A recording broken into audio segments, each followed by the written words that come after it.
Welcome to Sethu Chitra kitchen. கூட முறுக்கு எப்படி பண்ணுறதுன்னு பாருங்கள். ரொம்ப சுலபமாக ஈஸியாக பண்ணிடலாம், எல்லாருமே பண்ணலாம். அதுக்கு மாவு எப்படி பிசையிறது எல்லாமே நான் சொல்லியிருக்கேன். இந்த கையில் தான் சுற்றணும்னு அவசியம் கிடையாது. இந்த முறுக்கு குழல்லையே அழகாக இந்த கூட முறுக்கு பண்ணிடலாம். நான் கையிலையும் ட்விஸ்ட் பண்ணி காட்டியிருக்கிறேன். அதே சமயத்தில் இந்த முறுக்கு குழல்லையே நான் சுற்றி காட்டியிருக்கேன். அது எப்படின்றத ஸ்டெப் பை ஸ்டெப்பாக நான் சொல்லியிருக்கிறேன். மாவு எந்த விதத்தில் பிசையணும், எந்த பக்குவத்தில் இருக்கணும் எல்லாமே நான் சொல்லியிருக்கேன். அதனால் இந்த வீடியோவை ஸ்கிப் பண்ணாமல் பார்த்தீங்கன்னா தான் உங்களுக்கு தெரிய வரும். எப்பவுமே நம்ம பண்ணுற அந்த நார்மல் முறுக்கை விட இந்த மாதிரி நீங்கள் செஞ்சு உங்கள் பசங்களுக்கு கொடுத்தீங்கன்னா அவங்களுக்கு ரொம்ப பிடிக்கும். இது கிட்ஸ் ஸ்பெஷல். இது எப்படி இருக்குது அப்படின்றதையும் நான் வீடியோ கடைசியில் நான் உடச்சும் காட்டுறேன். வாங்க வீடியோக்குள்ளே போகலாம். முறுக்கு செய்யறதுக்கு இந்த ஒரு அழாக்கெல்லாம் ஒன்று போட்டுக்கிறேன். இது 200 கிராம் பிடிக்கும். இதில் 1 2 3 4 5 அழாக்கு எடுத்திருக்கேன். மாவு பச்சரிசி தான் நான் எடுத்திருக்கேன். இதை நல்லா வாஷ் பண்ணிவிட்டு இதை ஒரு 3 மணி நேரம் ஊற விடணும். இதை நல்லா கழுவி எடுத்துகிட்டு வரேன். இது நல்லா ஊறட்டும். நல்லா ஊறிடுது. அது பாருங்கள். இது தண்ணியெல்லாம் நான் இருத்துடுறேன். தண்ணியெல்லாம் நல்லா சொட்டை இருத்துடணும். இந்த தண்ணி இருக்கிறதுக்கு ஒரு கண்டெய்னர் வச்சுருக்கேன். அதில் நான் இதை போட்டுடுறேன். ஃபஸ்ட்டு மேலோட்ட இருக்கிற தண்ணியெல்லாம் இருத்துட்டு இந்த இதுவில் போட்டேன் பாருங்கள். தண்ணி எக்ஸஸ் இருந்தால் இந்த சந்து வழியாக இந்த ஹோல்ஸ் வழியாக எல்லாமே வந்துடும். இப்போ இதை காத்தாட போடணும். ஒரு 10 நிமிஷம் இருந்தால் போதும். அந்த காத்தாட இருந்தால் போதும். அரிசியை காத்தாட போட்டிருக்கேன். அரிசி 1 கிலோ எடுத்திருக்கேன். நான் 200 கிராம் அந்த ஆழாக்க தான் காமிச்சேன். அதில் 5 எடுத்திருக்கேன். 5ன்னா அப்போ 1 கிலோ எடுத்திருக்கேன். அதுக்கு உளுந்து 1/4 கிலோ எடுத்திருக்கேன். இது நல்லா வறுக்கணும். நல்லா செவக்க வறுக்கணும் அப்படிலாம் கிடையாது. இது அப்படி எடுத்து நீங்கள் கடித்து பார்த்தீங்கனாலுமே அந்த கிறிஸ்பாக அந்த பல்லில் கடிப்படணும். அந்த அளவுக்கு வறுத்தா போதும். இது எப்படி வறுபட்டுடுது அப்படின்றதையும் நான் உங்களுக்கு காட்டுறேன். ரொம்ப செவக்க வறுக்கக்கூடாது. இதுமாதிரி வெள்ளையாக இருந்தால் நல்லா வாசனை வர வரையும் வறுபட்டுடுது. இப்போ நான் இதை எடுத்துடுறேன். இது எப்படி வறுபட்டுடுது நம்ம தெரிஞ்சுக்கலான்னா இதை பாருங்கள். இப்போ நான் இதை அந்த உளுந்து வச்சுக்கிறேன். இந்த பாருங்கள் நல்லா உடஞ்சி எந்த அளவுக்கு இதாக மாவு மாதிரி வந்துட்டு பார்த்தீங்களா? இந்த மாதிரி பதத்துக்கு வறுத்துக்கணும். இப்படி பார்த்தாலுமே தெரியும் நல்லா வறுபட்டுடுது உளுந்துன்னு தெரிஞ்சுக்கலாம். அரிசியை நல்லா உலர்த்தி எடுத்துன்னு வந்துட்டேன். இதை பாருங்க. இது வெயிலெல்லாம் காயணும்னு அவசியம் கிடையாது. இப்போ நல்லா வறுத்தா அந்த உளுந்தை இதில் நான் சேர்த்துக்கிறேன். இப்போ அரிசி உளுந்து ரெண்டுமே ஒன்றா சேர்ந்துடுது. இப்போ இதை மிஷினில் கொடுத்து அரைச்சி எடுத்துன்னு வந்துடுறேன். நான் மிஷினில் கொடுத்து அரைச்சி எடுத்துன்னு வந்துட்டேன். நல்லா பவுடரே அரைச்சி எடுத்துகிட்டு வரணும். இதை அப்படியே பிசைஞ்சு முறுக்கு பண்ணக்கூடாது. இதை ஜலிக்கணும். நமக்கு தேவையான அளவு மாவு எடுத்து நல்லா ஜலிச்சிக்கணும். ஏன்னா சில இது அரைப்படாமல் இருக்கும். அப்போ முறுக்கு பண்ணும்பொழுது வெடிக்கும். அதனால் அப்படியே ஜலிச்சிக்கணும். இதை எல்லாத்தையும் நான் ஜலிச்சிக்கிறேன். நல்லா இதை தருங்க ஜலிச்சாச்சு. தருங்க அரைப்படாமல் இருக்குது. பார்த்தீங்களா? இதை அப்படியே விட்டு நம்ம முறுக்கு பண்ணோம்னா முறுக்கு வெடிச்சிடும். இதெல்லாம் ஜலிச்சிட்டேன். அடுத்தது இதை கலந்து விடணும். இதுக்கு தேவையான வெண்ணெய் சேர்த்துருக்கேன். வெண்ணெய் 1.5 டேபிள் ஸ்பூன் சேர்த்துருக்கேன். உப்பு ருசிக்கு ஏற்ற மாதிரி உப்பு நீங்கள் சேர்த்துக்கோங்க. அப்புறம் பெருங்காயம்.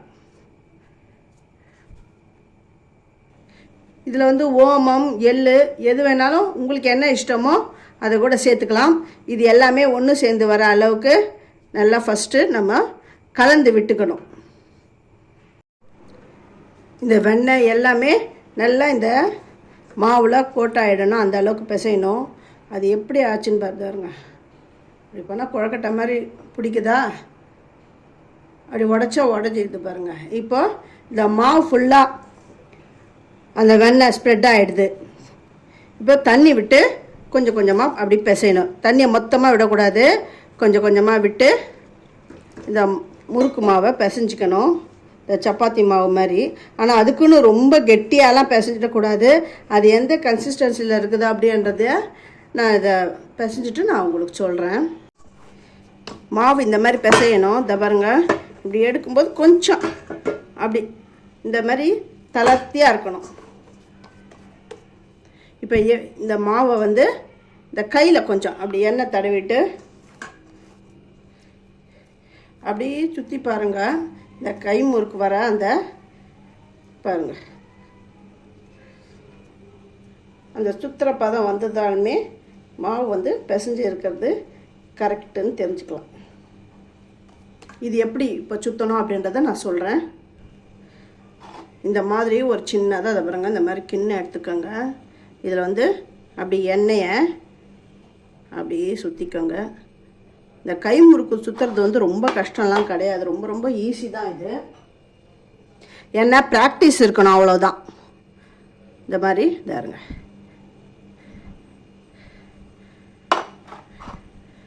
எண்ணெயை வச்சுட்டு இப்போ எப்படி முறுக்கு சுற்றுறதுன்னு நான் காட்டுறேன். கை கொள்கிற அளவுக்கு மாவு எடுத்துக்கோங்க. மாவு எடுத்துட்டு அப்படியே சுற்றிட்டு வரணும். சும்மா இந்த முறுக்கி முறுக்கி முறுக்கி அப்படி சுற்றிட்டு வாங்க, அவ்வளோதான். ரொம்ப கஷ்டமே கிடையாது. இது வந்து இப்போதைக்கு இந்த முறுக்கு தான் அப்படி வந்து நல்லா ட்ரெண்டிங்கில் இருக்குது. மாவு பத்தலைன்னா அதை பாருங்கள், கூட கொஞ்சம் மாவு எடுத்துகிட்டு வந்து இதோடு அப்படியே ஜாயின் பண்ணி அப்படியே சுற்றிக்கிட்டே வரணும்.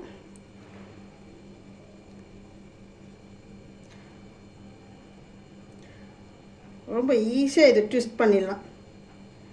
பிகினர்ஸ் வந்து ஐயோ இதெல்லாம் எனக்கு வராது எப்படி அப்படிலாம் சொல்லாதீங்க. ஏன்னா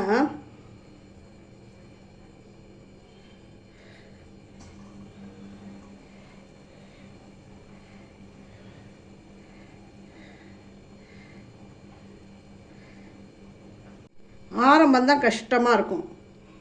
2-3 தடவை நீங்கள் வந்து இந்த சுத்த ஆரம்பிச்சிங்கன்னா ஈஸியாக இதை வந்து முடிச்சிடலாம்.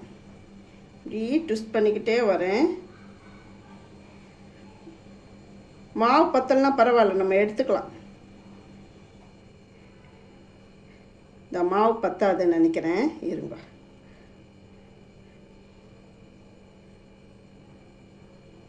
இன்னும் கொஞ்சம் எடுத்துக்கிறேன். இந்த மாவு எடுத்துட்டேன்.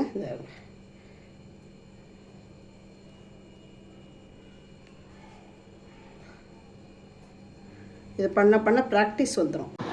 எனக்கு கை முறுக்கே சுத்த வராது, ஆனால் எனக்கு இந்த கூடை முறுக்கு சாப்பிடணுன்னு ஆசையாக இருக்குது அப்படிங்கிறவங்க என்ன பண்ணுறது அப்படின்னா, ஈஸியாக இந்த முறுக்கு பண்ணோம் இல்லையா, அதிலே நான் உங்களுக்கு ஈஸியாக சுற்றி காட்டுறேன்.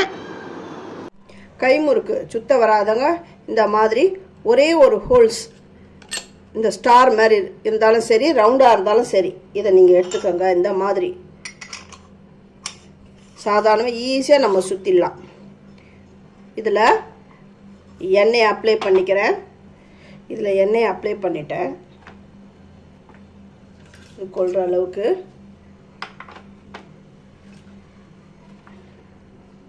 இது எப்படி நான் ரொட்டேட் பண்ண போகிறேன்னு பாருங்கள். ரொம்ப ஈஸியாக இதுலேயே நம்ம பண்ணிடலாம் பாருங்க.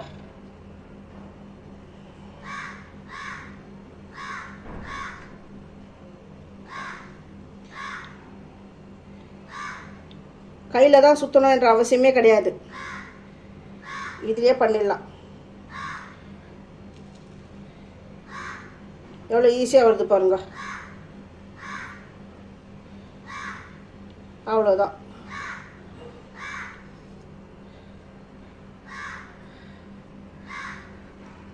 இந்த எஜ்ஜை இப்படி ஒட்டு விட்டுடுங்க. இந்த கை முறுக்கு ரொம்ப நல்லா வந்துடுதா, எப்படி வந்துடுது பாருங்கள். நல்லா ரொட்டேட் பண்ணிட்டேன் பாருங்கள்.